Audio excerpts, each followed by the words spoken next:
Добре дојдовте во каналот Нов Аснон.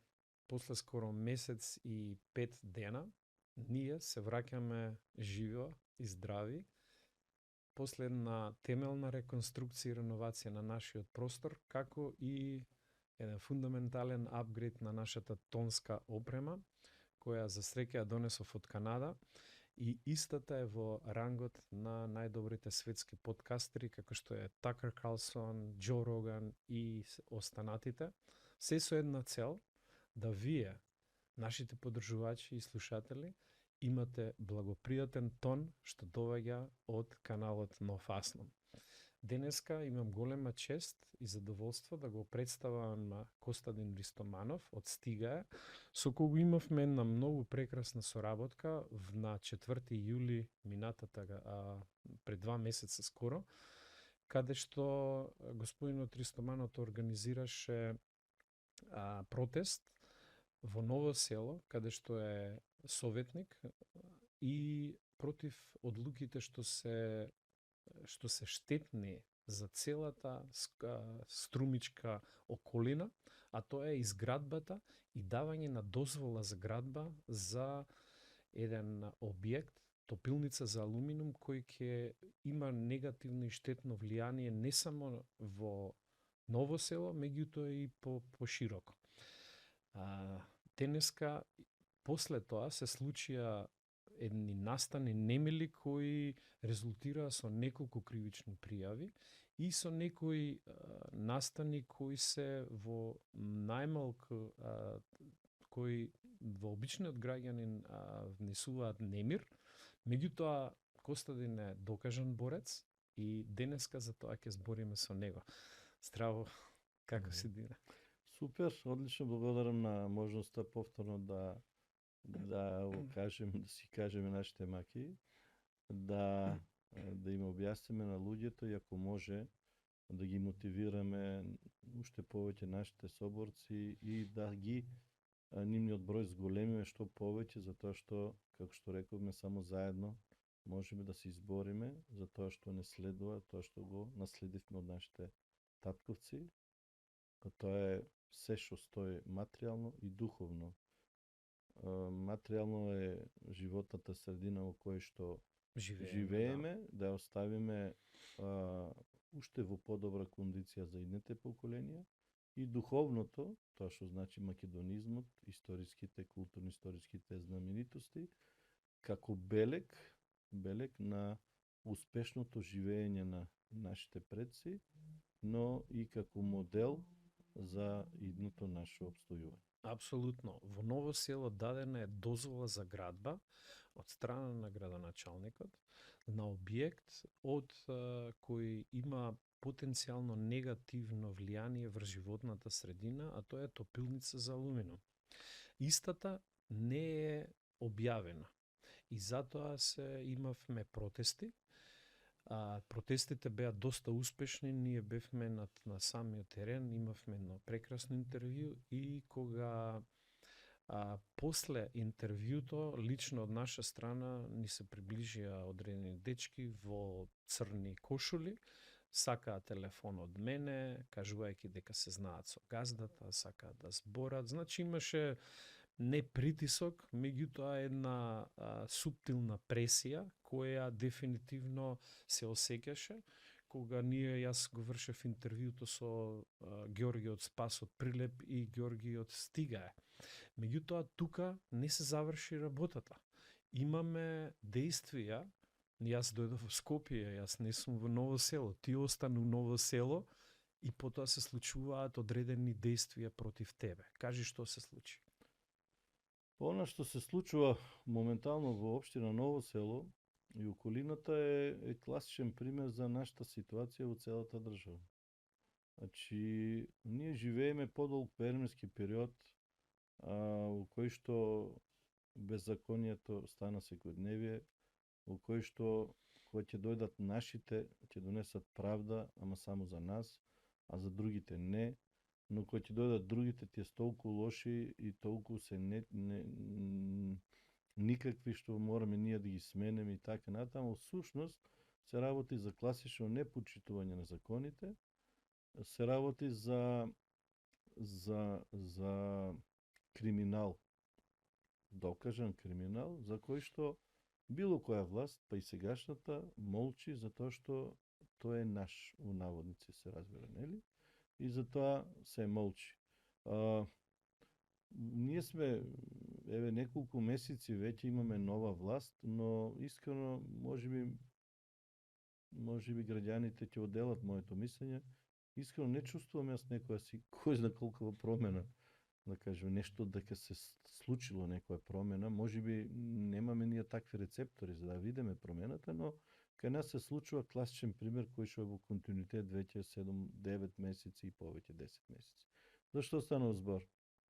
Замислете, градоначалникот да даде градежна дозвола, да подпише градежната дозвола за некој објект и наместо тој да се пофали, бидејќи сега ќе има некој си развој, легле комунали во општината, утре кога ќе изгради објектот ќе се вработат луѓето, нели да направи некоја своја реклама за неговиот успех, што успел некој инвеститор да го убеди да инвестира кај нас. Тој на моите 4 писмени барања и претходно едно устно барање, не одговара на прашањето што се гради, каква градежна дозвола има дадено и да ја покаже таа градежна дозвола пред сите. Тоа е документ од јавен интерес. Градоначалникот не само што има морална, туку и законска обврска, тој документ треба да биде јавен.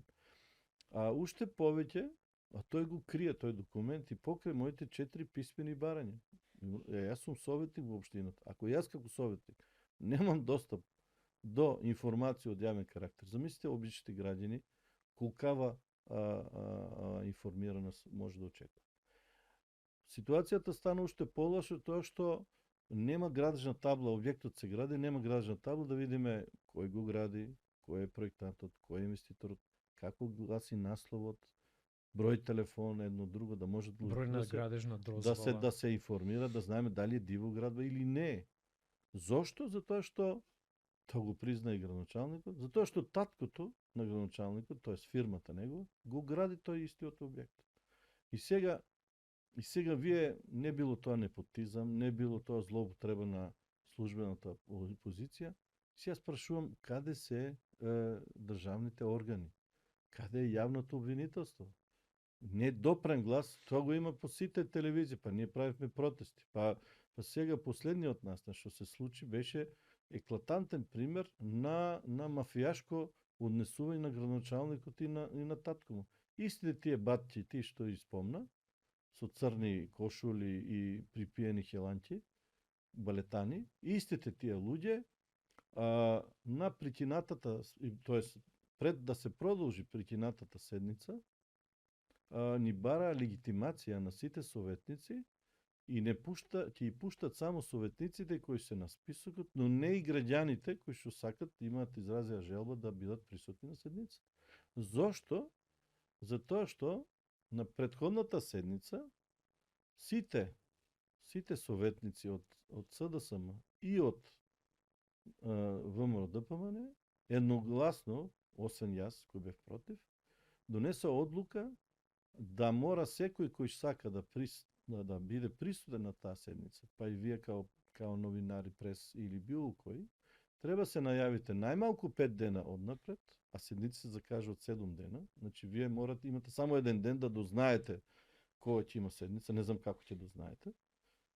Да се пријавите за која точка сте заинтересирани да слушате, нели? И ако не сте уредно пријавени 5 дена однапред и за која точка, вие немате право да присуствувате на седницата.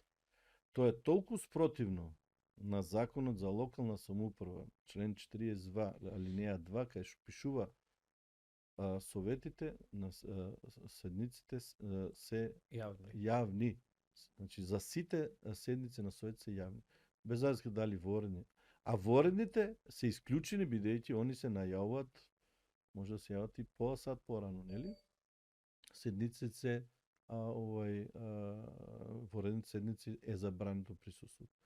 Тоа е спротивно на законот. И сега, според нашата законска регулатива, секој незадоволен до ова може да поднесе барање до Уставен суд. Уставниот суд до година, некоја година или после 2 години, која ќе дојде вашата жалба на ред, ќе ја разгледува, ќе донесе одлука, но ќе поминат 3 години и ќе каже не, таа одлука не е според уставот и ќе ја укине.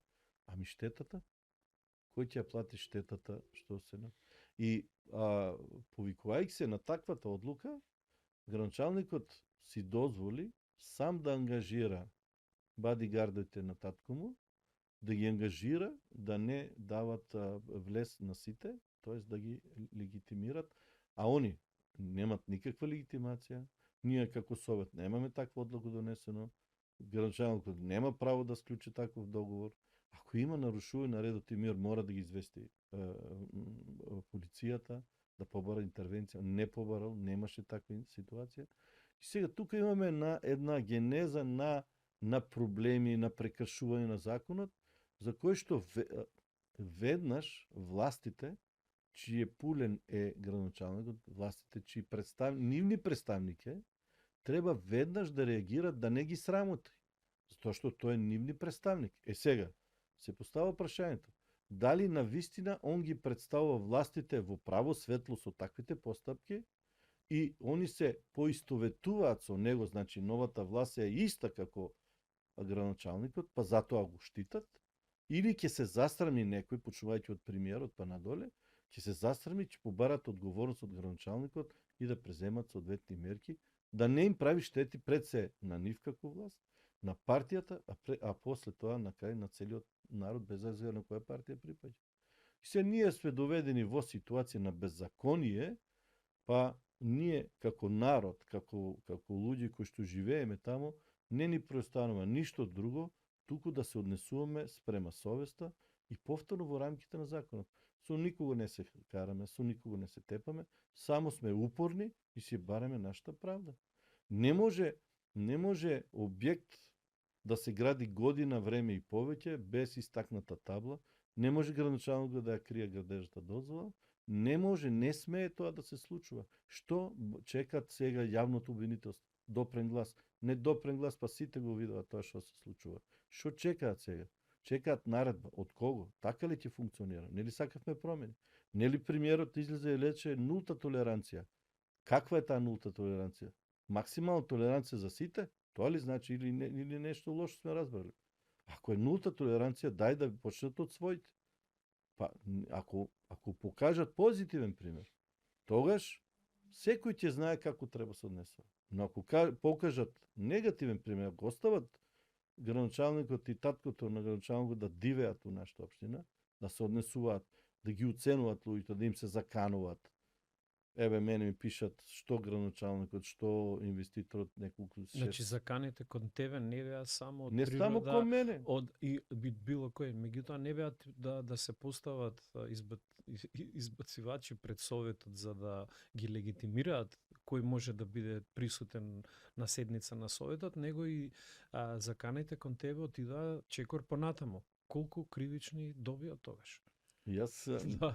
Јас станав колекционер на кривични пријави. Да. И јас искам да кажам, не их бројам веќе.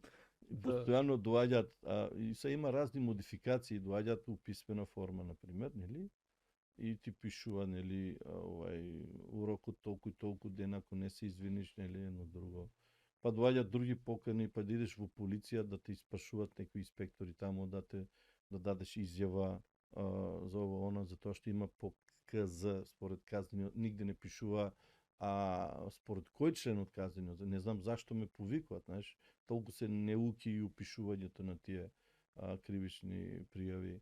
Па доаѓаат инспектори да ми земат изјава кај мене, па во врска со некое, со КП број некоја си, некој, не знам и појма, не знам што. Значи, тоа се невиден притисок, страшен притисок, користат бидејќи братучет на инвеститорот работи у полицијата и он лесно може тоа да ги спроведува, бидејќи таткото на градоначалникот е многу близок со еден јавен обвинител од Струмица и он тоа дозволува. И тоа е брука и срамота тоа што се случува. Тоа е срамно тоа што се случува.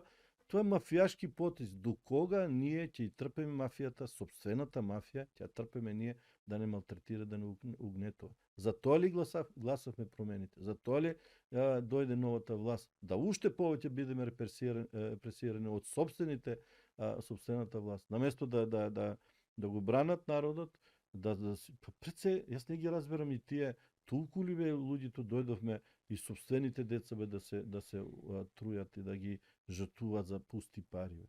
Толку ли Струмица е најзагадениот град и никој не се прашува кој го носи тоа загадување, кој го дишат сите и сите се разболуваат и нивните деца. Па толку ли се глупави, толку ли алчноста на луѓето за пари, собствените деца ќе ги жртвуваат да земат пари. Што ќе му се тие пари? Ама не, моето дете, кој тоето дете нема да диша од истиот воздух? Па тие се тие што дозволуваат за пусти пари. Сите немат шанса да купат вили у Халкидики или да одат да живеат у други странски држави. Немат сите шанси, тие ќе останат грото, тие ситите што земат пари вработени у комуналец или не знам градоначалници, тие ќе останат тука. Сите нема да можат да... Па татковците, мајките, родителите на тие луѓе, тука ќе останат. Он нив ги убиват. Ние сме исправени пред една многу сериозна закана и како нација, да кажем, македонска нација, вклучително сите други народи во државата и како Западен Балкан. Зарем толку не е јасно дека ние сме планирани од Европска зелена агенда, планирани сме ние да станеме тие депото за отрови, за ѓубре, за спалување, за сите тие загадувачки индустрии. Ние треба да станеме рударска колонија, што се основната борба на нашите здруженија, се бориме против таквото атакување на животната средина, кај што ќе останем без основните ресурси, вода, воздух, почва. Што ќе ни нас да ни остане државата, макар било и со името Македонија, без никаква придавка, кога нема да има луѓе, нема да има вода, нема да има почва, воздухот ќе ни биде загаден. И каква ќе е таа држава? Кои луѓе ќе живеат? Ќе доселат од Африка и од Азија многу попослушници, а нас треба да ни истребат. Па тоа е суштината. Ние до кога ќе се правиме мутави, до кога ние се ќе калкулираме, не сакаме јас сега да се закачам со овие, оти на ќерката нешто треба таму да завршат, или овој потврда чекам јас, или ова уличката да ми асфалтират на мене, па после ќе ви што ќе направам. Абе, дајте луѓе да се свестиме. Дајте сите да забораваме на тие лични ситни интереси. Дај да го видиме глобалниот интерес, концептот у кој што треба да сами за кој што треба да се избориме. Зарем не гледате секој пат посилниот, помоćниот ги угнетува по малите, затоа што малите не се бунат, зашто не дигнат глас, затоа што прифаќаат такви тортури. Па ние не сме кажале оти не сакаме рудници, ние не сме кажале оти не сакаме депонии тука да ни говорат. Па ние треба да кажеме стоп, забрана за било каков увоз на отпад. Стоп, не РДФ отпад можеме да внесуваме. А кој го контролира дали РДФ или е медицински отпад, или е токсичен, или е радиоактивен? Со која лабораторија, нека ми кажат, да ми покажат еден документ. Немаме лабораторија, немаме обучени луѓе, немаме опрема. Како ќе детектираме тој отпад што се внесува, каков е? Тој отпад се гори по нашите депонии, што се палат како кибрид, се палат секој пат и мистериозно се запалуваат затоа што некој очигледно таму го гори тој отпад. Затоа тие депонии немат камери, затоа тие депонии немат хидранти, затоа тие депонии немат чуварска служба. Затоа да можат некои да прават огромни пари, од кои што верувам дека и разни политичари имат дел и сметка од целата таа ситуација. Ние треба тоа да ни биде приоритет, да ставиме ред, прво да име здравје, а паралелно со тоа да се избориме за правични закони, да се избориме, но ние мораме да се избориме. Не можеме да побегнеме на Халкидики, да се сунчеме на плажата и да мислиме дека се е во ред и да раскажуваме цела година како сум изгорел од сонцето. Не, туку треба да почнеме прво дома. Тоа е највисок степен на патриотизмот. Без разлика кој сите го дишеме истиот воздух. Апсолутно. И за нашите гледачи, чисто информативно, во однос на топилницата за алуминиум, едно подсетување дека има индикации дека нема да има доволно индустријска база во Македонија за истиот да се процесуира, него ќе се служи увозен отпад за истиот да се процесира во леарницата за алуминиум сега што се гради. Дали е тоа точно? Па, штом ние сме неразвиена држава, значи неразвиената држава не продуцира многу ни отпад, било каков отпад, па и таков отпад, алуминиумски отпад. Тогаш идната фабрика ќе се соочи со недостаток на сировини. И според законот што го има сега е дозволиво довоз на отпад, таков отпад за потребите на таквата фабрика. Значи ние ќе станеме тука депо у кој што отпадоците од алуминиум, како што се од прозорци, балконски вратиња или едно друго што се прават, тие што имат бои по нив, што има гумици, што има пластики, што имат разни стакла и така натаму, тие ќе се товарат и ќе се носат. Нормално треба се горат. Испарувањето на гума, на пластика, сите знаеме какво е, колку тоа отровно изгледа. И сега, зошто инвеститорот инсистирал да биде близко до реката, таа првата парцела до реката, затоа што не навел во елаборатот дека има близина река, затоа што водата од реката ќе мора да ги лади тие призми, тие лигури и повторно таква загадена се враќа во течението на реката. Ние ќе направиме инцидент меѓународен, бидејќи на 3 километри е граничниот премин. Ние веќе бевме како делегација кај Петричкиот градоначалник и го известиме за ситуацијата, дека и он беше вчудоневиден како тоа властите во Македонија го дозволат, кога ќе избие меѓународен скандал, а бугарската влада нема да дозволи по ниеден начин да се загадат и нивните избори, бидејќи еве тие што биле Петричко и што знаат дека скоро сите населени места, нивните бушотини, што викат они сонди, сите се покрај течението на таа река. Така да тие отрови ќе отпатуваат како кај нас што ќе се истоварат, но најмногу ќе отпатуваат за Бугарија. Така да, ако е тоа тенденцијата да ги истепаме нашите пријатели у Бугарија и нашите у Пиринска Македонија, можеби, не знам. Ама тоа е абсурд. Замислите на влезо у Беласица, кој што ние сакаме да ја прогласиме за национален парк и да било какво заштитно подрачје, затоа што од грчката страна Беласица е прогласена за национален парк, бугарската страна некоја си облик на заштитна зона, како некој вид национален парк, само нашиот дел не е зачуван. И ние наместо ние се бориме за тоа, сакаме тоа да влезе, ние на влезето у Беласица треба да изградиме леарница, топилница на алуминиум. Не е тоа само страшното. Инвеститорот кој се занимава со справување со отпад, не знам што значи таа реченица, ма нека секој си замисли.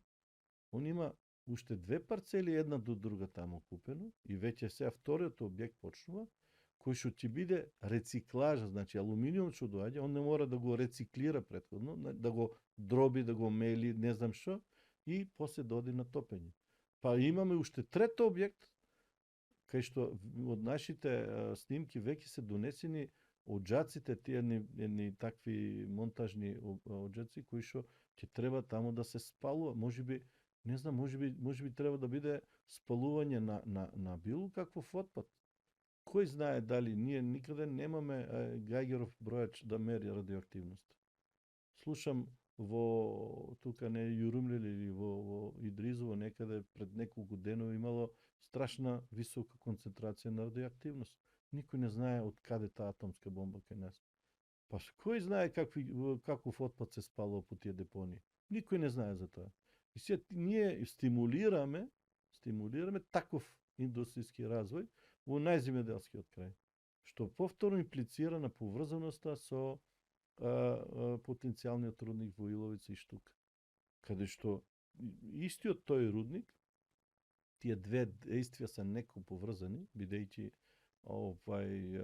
истиот тој градоначалник бараше донација од концесионерот Евромакс за трафостаница која мистериозно исчезна. Мислам, да украдеш трафостаница под напон, мислам дека е потешко отколку да украдеш златара у Париз. Потешко ти под напоне, нема како. Значи Да. мора да има домашна соработник за таа. Така да се гледа поврзаност, но мене ме интересира една работа. Мене ме интересира која е крајната цел. Која е крајната цел кај нас да се стимулираат трудници кои што екстремно загадуваат? Која е крајната цел кога се стимулираат такви погони за производство или за топење на алуминиум, на отпаден алуминиум, повторен отпад? И сега, јас и не знам како да ја коментирам и најновата вест дека кај нас се гради најголемата фабрика за литиумски батерии. Сигурно тој литиум, не знам каков е процес искрено да кажем, но стравично е гледката кај што има литиумски рудници. Тоа е стравично, тоа е апокалиптично. Така да не знам, не верувам дека и фабриката не ќе биде помалку неопасна отколку самиот ископ и копот на литиум. Што развиваме ние? У кој правец се движиме?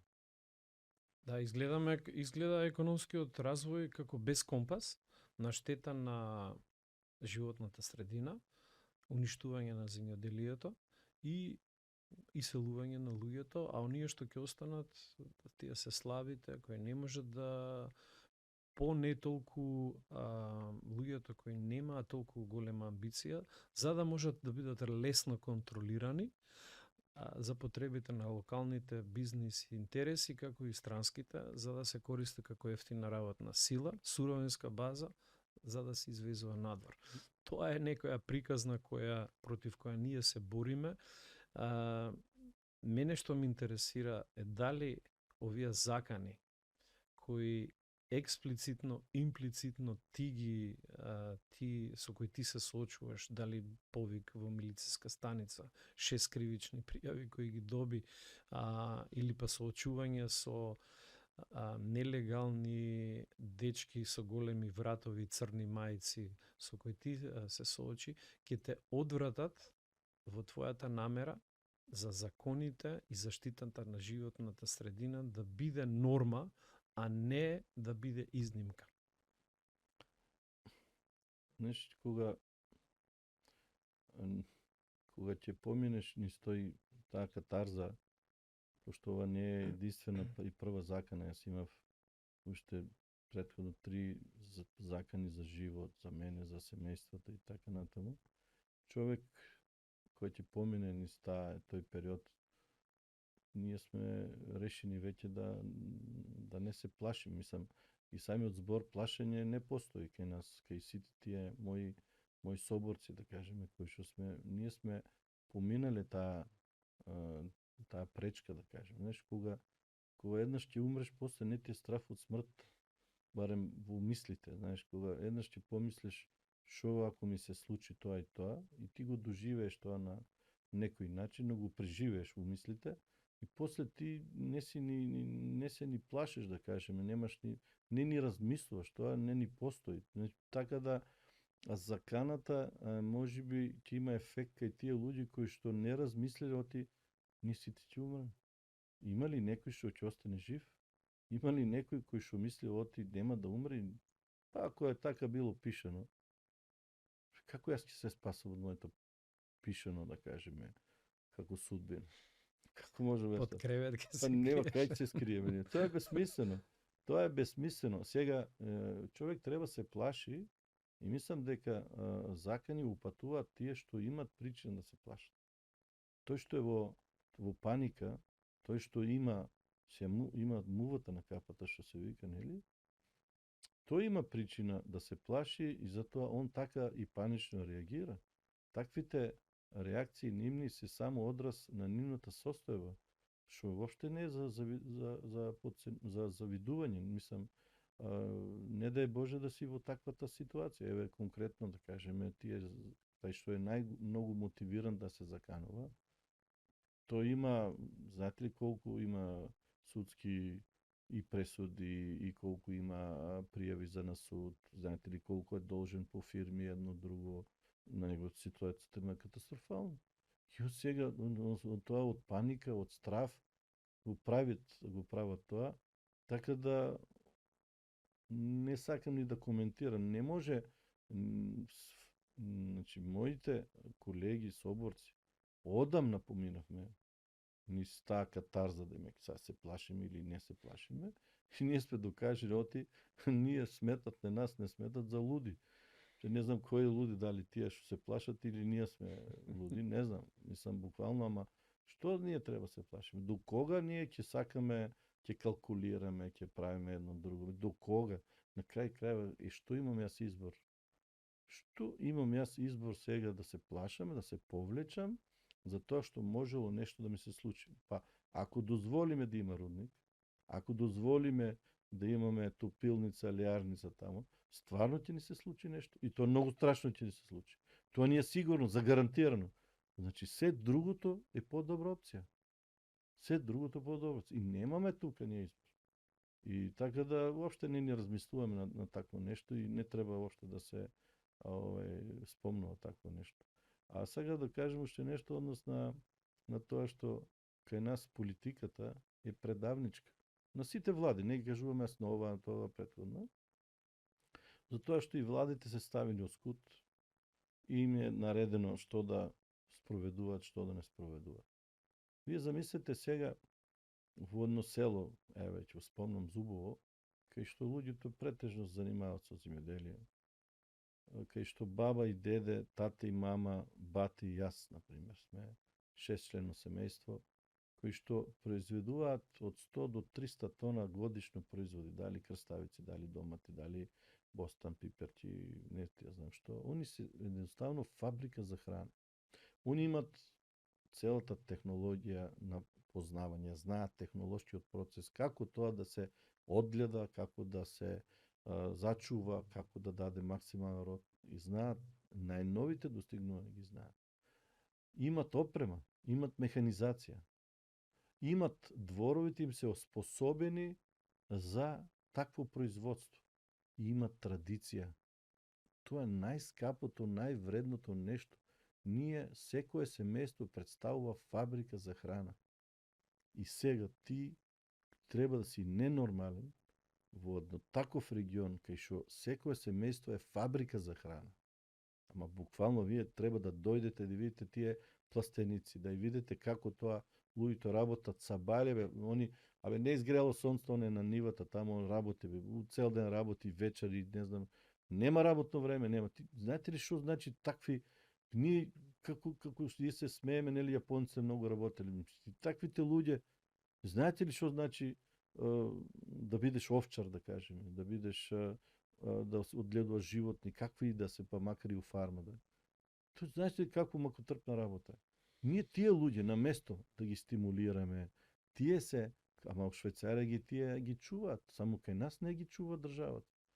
Тие се еднината ако сакаме на општество да обстои, ако сакаме една нација, народ да обстанат, таквите луѓе, производителите, треба да бидат стимулирани.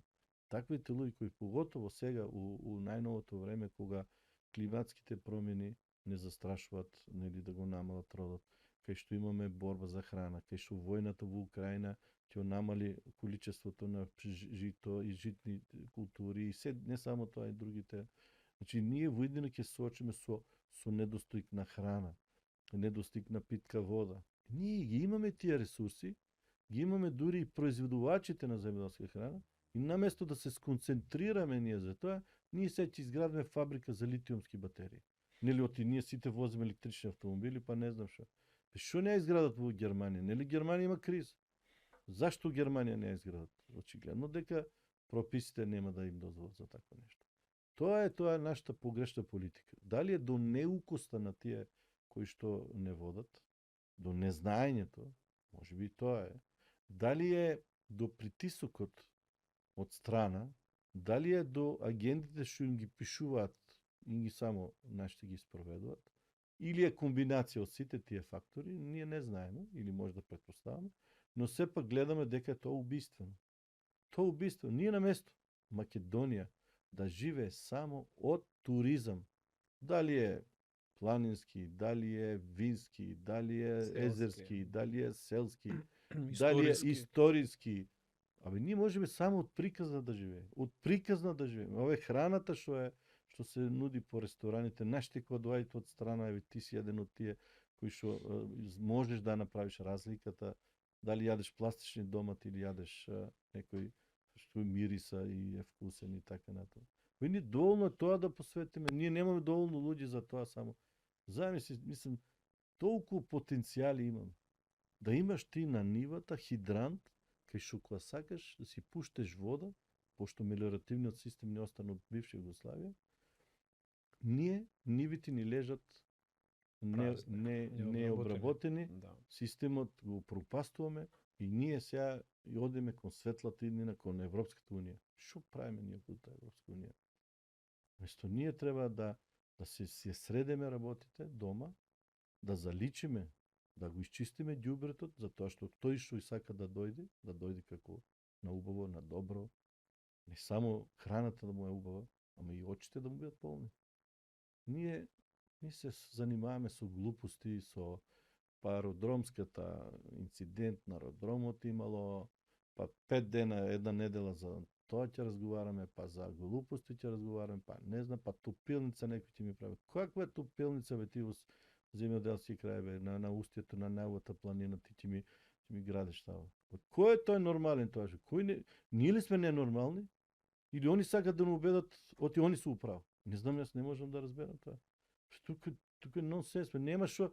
Проблемот е во калкуланството на таа средна класа луѓе кои што финансиски се моćни доволно да бидат самостални, но се плашат и калкулираат да не си укажат мислењето, плашејќи се власта нешто да не им направи. Па власта ќе ви прави секој ден, ви прави, вие не се буните. Кога ќе решиме стоп? Кога ќе кажеме, нашки се вика, стига е? Кога? Да.